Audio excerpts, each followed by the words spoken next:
So, as I mentioned, the research has kind of grown over time. So, it started there was the first real meta analysis of ACT for chronic pain happened in about 2011. And it only included, a few studies, and it found, pretty small effect sizes, significant effect sizes, but, on the smaller sides for both pain and depression.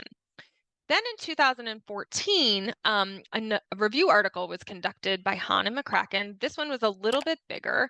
And what they concluded was that ACT is effective in enhancing physical functioning and reducing distress when you compare it to inactive control groups. Okay, for me, that's like, all right, we know it does something. But as those of us know, when you compare something to nothing, we would hope that it would do something, right?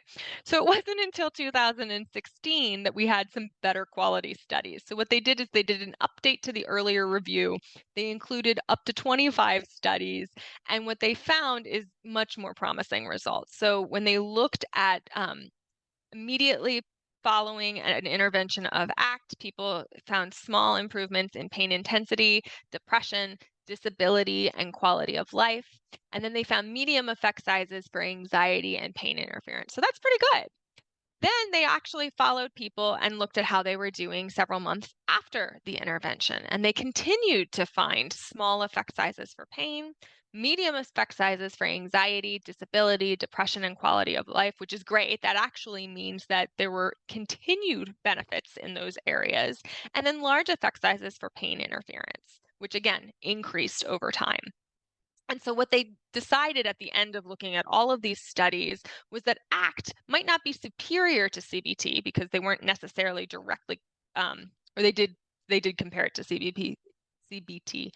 It may not be superior, but it was definitely a good alternative, which I find promising.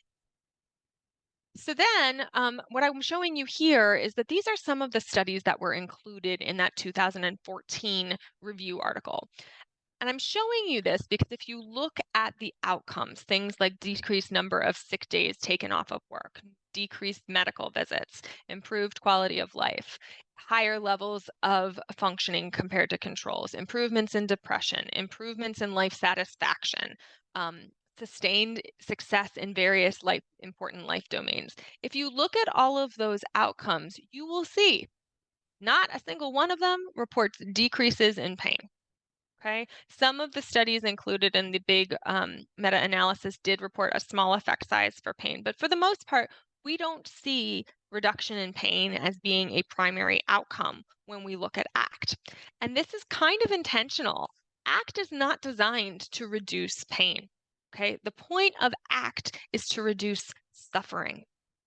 And through the reduction of suffering, other positive outcomes, such as the reduction of pain, the reduction of depression, may follow. And that's a really key kind of takeaway here because I think there's a misunderstanding about that sometimes.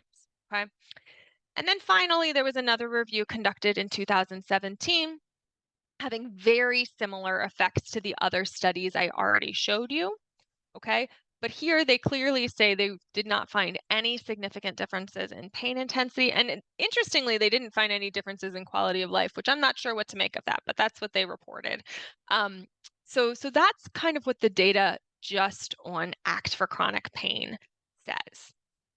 When we think about whether for chronic pain is better than CBT for chronic pain, it gets a little tricky. So there actually hasn't been a lot of work done in this area.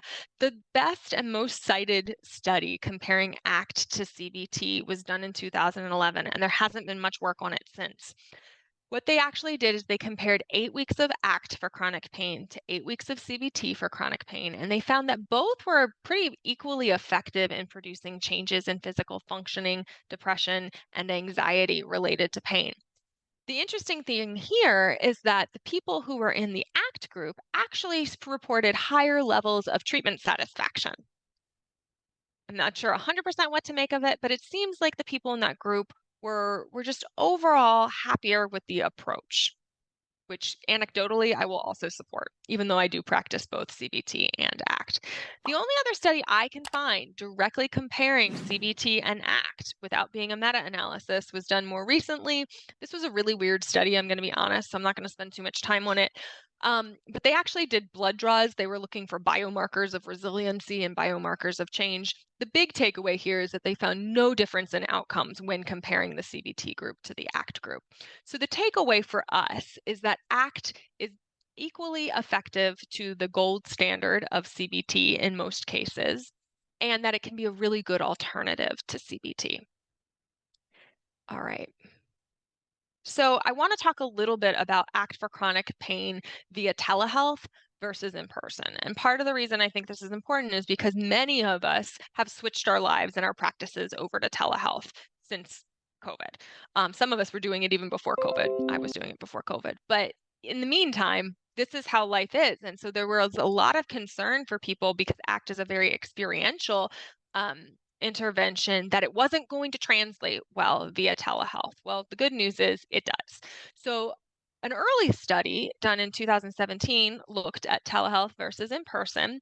And what they found is that both in person and telehealth were effective for outcomes such as pain severity, mental health and physical health related quality of life, pain acceptance, activity level, depression, and pain related anxiety. So, pretty much anything we would care about as mental health providers and helping people to live the best quality of life possible with chronic pain, we see good results in both in person and telehealth. Interestingly, the in person group did have greater improvements in sleep quality.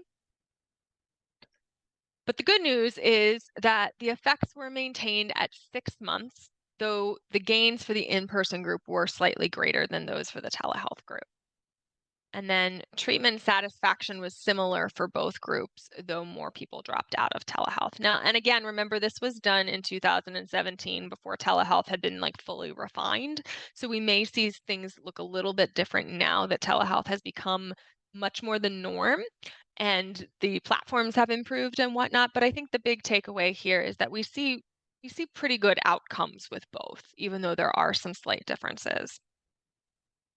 And as I was saying, this might look different now. Well, guess what? In 2021, after COVID had started, they started looking at some of this a little bit in more detail. And there was this meta analysis that included 5 studies. They once again found the in person group had significantly greater improvements in sleep, although, given the small number of studies included, that may have been being driven by that study back from 2017. But the big thing is that immediately post treatment, we saw good effects for pain interference and pain acceptance, and small effects for things like depression, mindfulness, and psychological flexibility. And that most of these things were either maintained um, or improved at follow up at 6 months. So, again, we see really nice effects, whether it's in person or via telehealth.